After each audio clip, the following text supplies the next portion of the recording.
Hi, it's Nick Vujicic here, and I just want to speak to everyone who's been bullied before. You know, unfortunately, hurt people hurt people.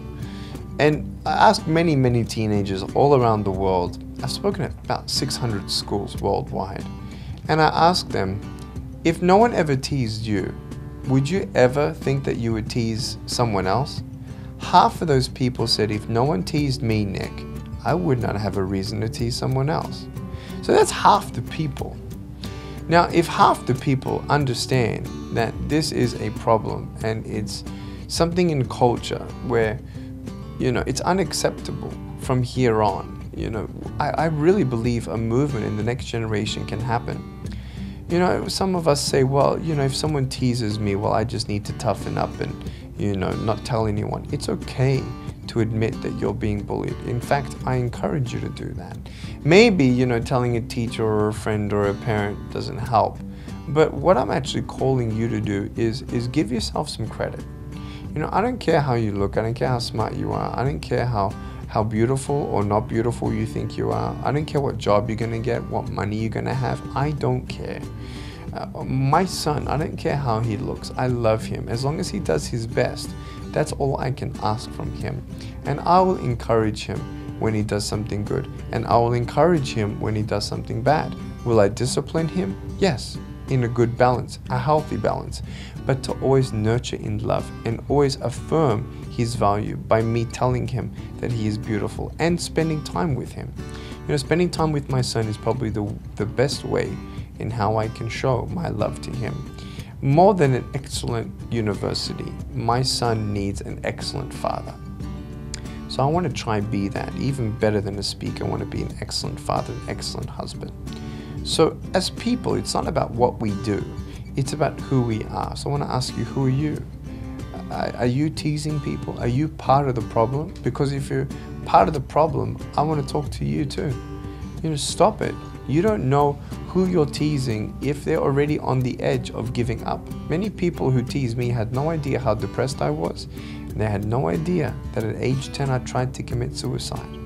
You don't know how many people in your school already are thinking of committing suicide and maybe even written a note to say goodbye to their family.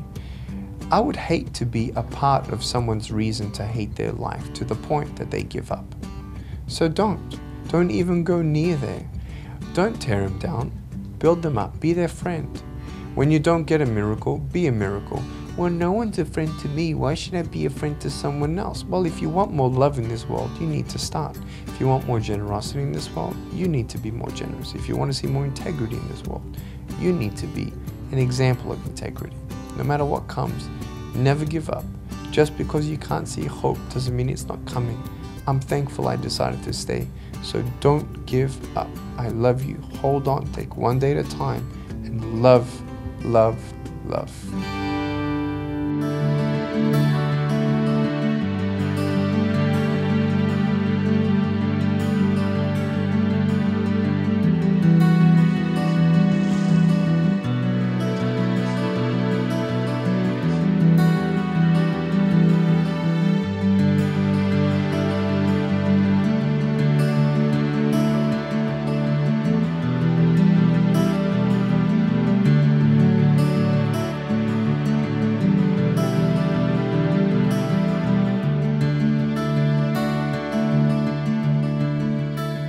When I was 19, that's when I started becoming a speaker, and one of the biggest inspirations I had, actually I dedicated my first book, Life Without Limits, to him. His name is Philip Toth, and he was 22 when he started losing ability to walk and talk. Then they diagnosed him with Lou Gehrig's disease, ALS, and doctors gave him 3 months to live. He actually lived for 5 years, and I met him 2 years before he died. What this disease does is every muscle and every organ in your body starts to shut down painfully and slowly. And so when I met him, he had not been able to walk, to talk, and his family helped him a lot. But he didn't give up. He didn't feel sorry for himself. He had a laser technology that allowed him to type on the computer. And he actually inspired many bedridden people. And I'm like, wow, if this guy can't walk, can't talk, and he can inspire hundreds of people's lives, man, what am I going to do? I need to do something. So that's what inspired me. To really inspire the next generation to believe you can change the world, you can't change the world until you change your country. You can't change your country until you make a difference in your city. And you can't make a difference in your city until you make a difference in your school. You can make a difference in your school.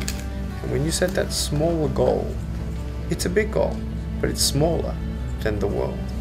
So when you have a small goal and you accomplish it, and I think it's very much possible, that schools can actually say, hey Nick, the campaign's gone so successful.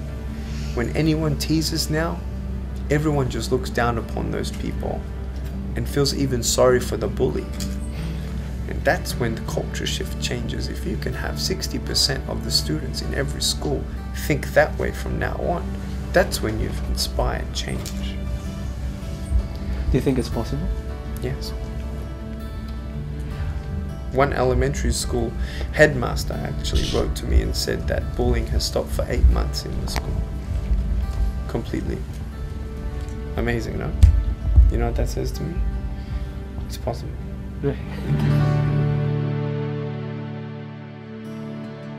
Many people don't get out of their depression because they don't think they ever will.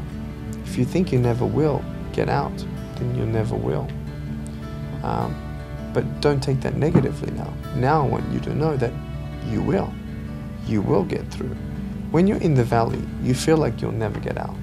When you're crying, you feel like you never stop crying. When you feel alone, you'll never feel like you'll ever have a friend. And that's where faith kicks in. You see, fear, F-E-A-R, false evidence appearing real. Faith, F-A-I-T-H, full assurance in the heart.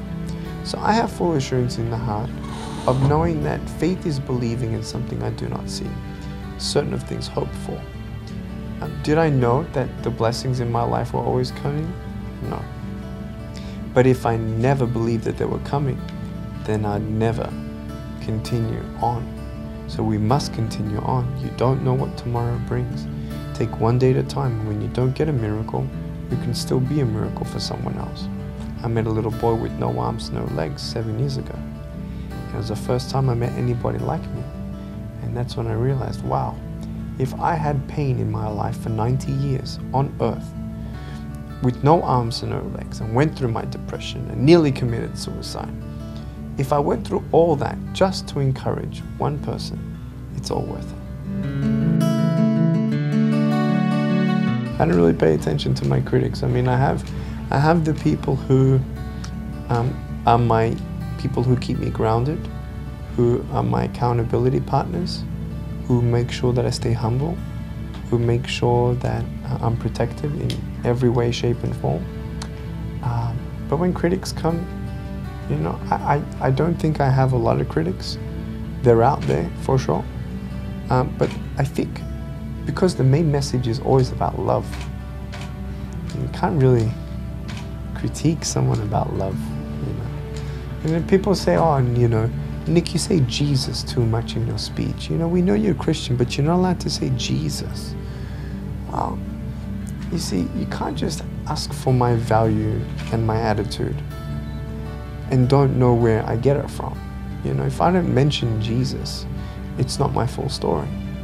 So, you know, if people want to know more about me, they go to my website, they go to my books, and they see about my faith. And so it's not like I'm coming here and preaching religion. I'm not preaching religion. I'm preaching love. And if you want to know where I get my joy from, that's where I get it from.